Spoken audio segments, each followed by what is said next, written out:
नमस्कार दोस्तों। तुलसी के पेड़ में दूध, कच्चा दूध जो है वो चढ़ाया जाता है, सभी लोगों ने सुना होगा। लेकिन आप लोगों ने ये नहीं सुना होगा किस दिन इसको चढ़ाने से हमें ज्यादा लाभ मिलता है। हमारे घर में धन संपदा जो है वो दिन दूनी रात चौगुनी बढ़ने लगती है। तुलसी का पौधा कोई साधारण पौधा नहीं है, वनस्पतियों में ये सर्वश्रेष्ठ पौधा बताया जाता है। तुलसी के पौधे में दिव्य शक्तियों का भी वास होता है। तुलसी हमारे घर में हमेशा ही सकारात्मकता को बनाए रखती है। मैं मेरे आराध्य श्री लक्ष्मी नारायण को मैं कोटि कोटि प्रणाम करती हूँ, मैं उनको कोटि कोटि नमस्कार करती हूँ।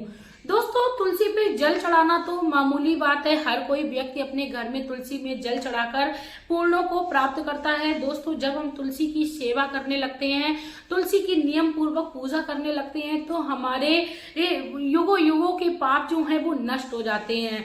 दोस्तों, हमें कई गुना हमें लाभ प्रदान होने लगता है। हमारे जीवन में चल रही समस्याएं, किसी भी प्रकार की कोई भी समस्याएं हैं वह दूर हो जाती हैं। साथ में दोस्तों, हमें तुलसी माता की सेवा करते हुए अनेक ऐसे कार्य हैं जिन्हें हमें ध्यान में रखना चाहिए। मासिक धर्म के दौरान हर महिला को तुलसी माता से थोड़ी दूरी बना के रखना चाहिए। उस समय यदि तुलसी माता के संपर्क में ना आए तो ज्यादा बेहतर रहता है। तुलसी माता की यदि सेवा कोई व्यक्ति करता है तो उसके घर में कभी भी धन संपदा की कमी नहीं रहती है। साथ में उसकी संतान जो है वो हमेशा ही ऐश्वर्यवान बनती है। दोस्तों, तुलसी में माता लक्ष्मी का वास होता है, इसीलिए तुलसी माता की पूजा करते समय हमें भगवान श्री लक्ष्मी नारायण का ध्यान करना चाहिए। तुलसी के पौधे के पास यदि केले का वृक्ष लगा दिया जाए तो हमें उसका लाख गुना फल मिलने लगता है। दोस्तों, वीडियो में आगे बढ़ने से पहले मैं रिक्वेस्ट करना चाहूंगी, चैनल पर नए हो तो प्लीज चैनल को सब्सक्राइब कर लीजिए, वीडियो को लाइक कर दीजिए, कमेंट बॉक्स में श्री लक्ष्मी नारायण का प्यारा सा कमेंट कर दीजिए। चलिए दोस्तों, सबसे पहले बात करते हैं, यदि आपके घर में रिश्ते जो हैं वो आपस में बिल्कुल नहीं बनते हैं, आप अपने रिश्ते में यानी आप चाहे पति पत्नी का रिश्ता हो या माँ बेटी का रिश्ता हो या पिता या बेटे का रिश्ता हो, किसी भी प्रकार का रिश्ता है, आप चाहते हो मजबूत हो जाए, आपके घर में रोज रोज के कलेश जो हैं वो बंद हो जाएं, तो ऐसे में आप तुलसी के पौधे की जड़ के पास यानी आप कलावा जो है वो 7 राउंड लगाकर अपनी मनोकामना को बोलते हुए बांधे। दोस्तों, जो भी तुलसी के पौधे में कलावा या मौली को बांधता है अपनी मनोकामनाओं को बोलते हुए, उस घर में उस समस्या कभी भी जो है वो रहती नहीं है। दोस्तों, उस घर में ये समस्याएं जो हैं वो दूर जाने लगती हैं। कभी भी हमें तुलसी के पौधे को बिना चुन्नी के नहीं रखना चाहिए। कार्तिक माह में जब हम तुलसी माता की पूजा करते हैं तो हम उन्हें लहंगा चुनरी पहनाते हैं, तो हमें उनकी चुनरी की सही से देखरेख करनी चाहिए, समय समय पर उन्हें ठीक से उड़ाते रहना चाहिए। दोस्तों, तुलसी माता के पास हमें कभी भी गंदे वस्त्रों को नहीं डालना चाहिए, जूते चप्पल भी बहुत ही दूरी बना के रखना चाहिए, क्योंकि तुलसी के आसपास हमेशा ही हमें साफ सफाई का ध्यान रखना चाहिए। तुलसी के पौधे के पास सबसे खास बात जो होती है वो ये होती है, कोई भी विषैले जो जीव होते हैं वो नहीं आ पाते हैं, काफी दूरी तक उनको उसका प्रभाव रहता है। तुलसी के पौधे में हमने देखा है कि लोग उनकी जो पत्तियां हैं वो सूख कर झड़ जाती हैं, उसको उठाकर डस्टबिन में फेंक देते हैं, लेकिन नहीं, जब तुलसी के पौधे की पत्तियां जो सूख जाती हैं, जैसा कि अभी पतझड़ का मौसम चल रहा है, तो उन्हें तुलसी की पत्तियों को उठाकर उसी मिट्टी में आप दोबारा से गाड़ सकते हैं। और यदि आप चाहते हो अपने घर में संतान रूपी आपके घर में समस्या चल रही है तो आप तुलसी पर प्रतिदिन आप एक लाल रंग का फूल चढ़ाना प्रारंभ करिए। आप देखेंगे कि आपके घर में संतान की किलकारियां जो हैं वो गूंजने लगी है। माता तुलसी की पूजा मात्र आपके जीवन में चल रही संतान सुख की जो भी समस्या है उसको दूर कर देगी। दोस्तों, माता लक्ष्मी को लाल रंग का फूल जो है वो अति प्रिय है, तो आप लाल रंग के फूल को प्रतिदिन माता तुलसी पर चढ़ाना प्रारंभ करिए। लेकिन दोस्तों, पूरे विश्वास के साथ आप इस भावना के साथ चढ़ाना प्रारंभ करिए कि माता लक्ष्मी का इसमें वास है। दोस्तों, यदि आपके जगह जगह पर जा जाके थक चुके हो और आपका समाज में कोई मान सम्मान नहीं करता है, तो ऐसे में आप लोगों का चक्कर ना लगा के तुलसी माता की परिक्रमा करना प्रारंभ करिए। दोस्तों, आप प्रतिदिन नियम बना लीजिए, भले ही 2 परिक्रमा करें। परिक्रमा लगाते समय आपको ओम नमो भगवते वासुदेवाय का जाप करना है और आपको भगवान श्री हरि से ध्यान करना है।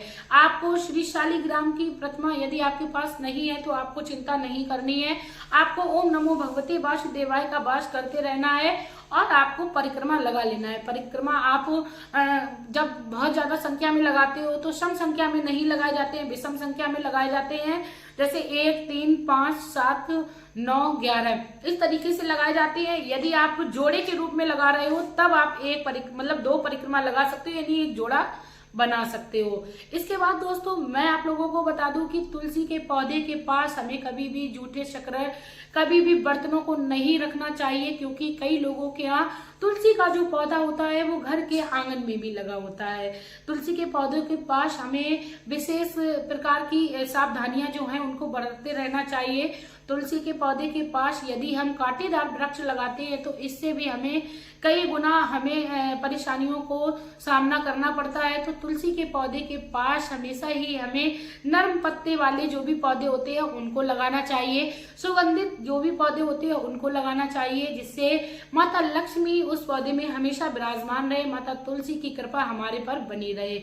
दोस्तों तुलसी जो है वो कोई साधारण पौधा नहीं है। अब मैं बात करती हूँ, यदि आपके घर में धन संबंधी परेशानी जो है वो बहुत ही ज्यादा चल रही है, बहुत ही ज्यादा मेहनत कर रहे हैं आपके घर के मुखिया, उसके बावजूद भी आपके घर में धन जो है वो टिक नहीं रहा है, आप बहुत ही ज्यादा परेशान हो चुकी हैं, तो ऐसे में आपको बिल्कुल भी घबराना नहीं है। आपको शुक्रवार का दिन चूज करना है, क्योंकि शुक्रवार का जो दिन है वो माता लक्ष्मी का दिन है। और शुक्रवार के दिन आप सुबह में स्नान कर लीजिए।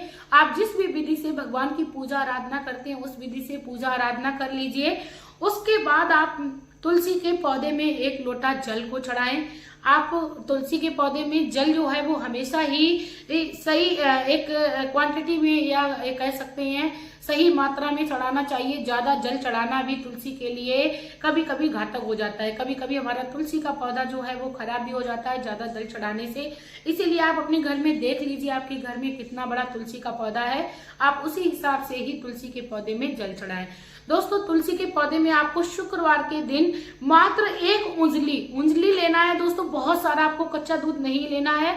शुक्रवार के दिन माता लक्ष्मी का मंत्र आपको ओम श्री विष्णु प्रिय लक्ष्माय नमः का जाप करते हुए, आपको मैं दोबारा मंत्र बता दूं, ओम श्री विष्णु प्रिय लक्ष्माय नमः का जाप करना है। और आपने जो उंजली में जल लिया था दोस्तों उसको आपको इस तरीके से माता लक्ष्मी के नाम से तुलसी के पौधे में चढ़ाना है, जड़ में चढ़ाना है दोस्तों, तुलसी के पत्तों के ऊपर नहीं, जड़ जहां पर होती है उस जड़ के पास हमें चढ़ाना है। बहुत ज्यादा दूध नहीं चढ़ाना है क्योंकि पौधा खराब ना हो, वह भी हमें ध्यान में रखना है। तो मात्र 1 उंजली जल आप कच्चा दूध आप तुलसी की जड़ में चढ़ाना प्रारंभ करिए। प्रत्येक आप शुक्रवार को ऐसा कर्म करिए, आपके घर में धन संपदा जो है वो दिन दूनी रात चौगुनी बढ़ने लगेगी। माता तुलसी से आप ध्यान लगाकर पूजा अर्चना प्रारंभ करेंगे तो आप देखेंगे आपके जीवन में समस्याएं जो है वो दूर जाने लगी हैं। दोस्तों यदि आपको विश्वास है कि तुलसी के पौधे में माता लक्ष्मी का वास है तभी आप माता तुलसी के उपायों को करिए, अन्यथा आप प्लीज इन उपायों से दूर रहिए, क्योंकि विश्वास से किया हुआ कार्य ही हमेशा सिद्ध होता है।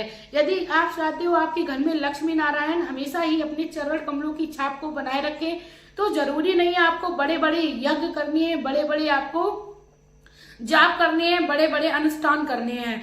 आप यदि छोटा सा भी काम अपने घर में नियमित रूप से करना प्रारंभ करने लगते हैं तो आपके घर में माता लक्ष्मी की, माता तुलसी की कृपा आपके घर में होने लगती है।